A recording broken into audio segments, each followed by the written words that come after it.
out or like shines a light on some other like problems and issues with the wider society as well. For sure.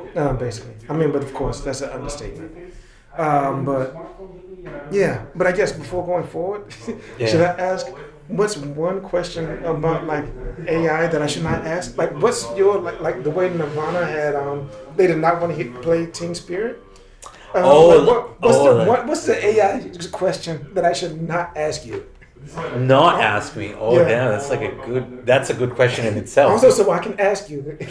I mean, yeah, for sure. But the one you shouldn't ask me, that's a good one because I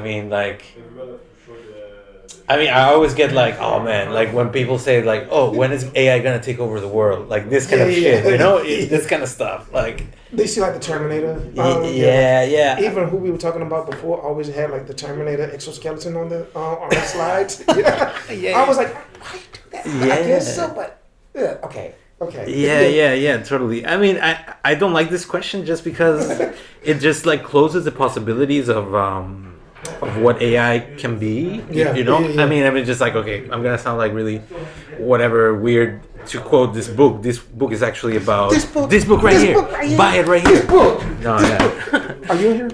No, I'm not. But still, this book. Yeah. I mean, it's one of the many books that I've been checking out on AI, and there's this concept of the singularity, right? Which is like the Terminator situation where machines get more intelligent than humans and they decide to just like fuck everything up, somehow.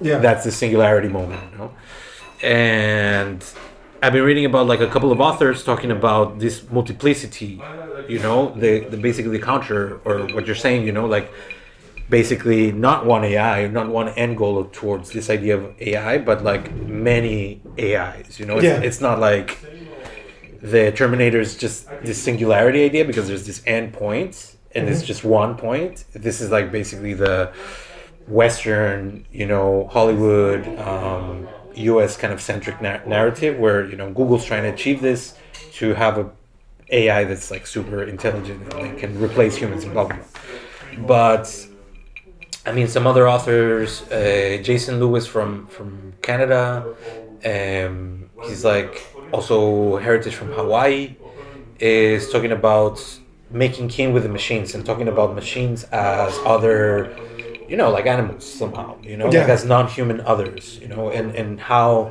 within the frameworks that AI is being developed right now, this can't happen because it's mostly being developed for Western militarized purposes, extraction purposes, blah, blah, blah. Yeah. So in this form, this cannot be, like, oh yeah, just like make friends with the killer robots, this kind of situation. Like, oh, we can just think that AI is benign because, it's just there and it's like, non-human thing. So let's expand our idea of what agency is, blah, blah. Like at the current form, we cannot do this because of how it's built, right? And where the centers of this thing is being built. So this author is proposing that to undo this, or if it can ever be undone, is to start like programming from scratch, embedding other metaphors into the systems and take it from there, right? And then you can make kin with the machines and be like, this, George Lewis, the musician. It sounds familiar. I can't honestly say I remember it right at the moment, but yeah, continue. He's like one musician who's been working with like AI systems in the 80s. Okay. And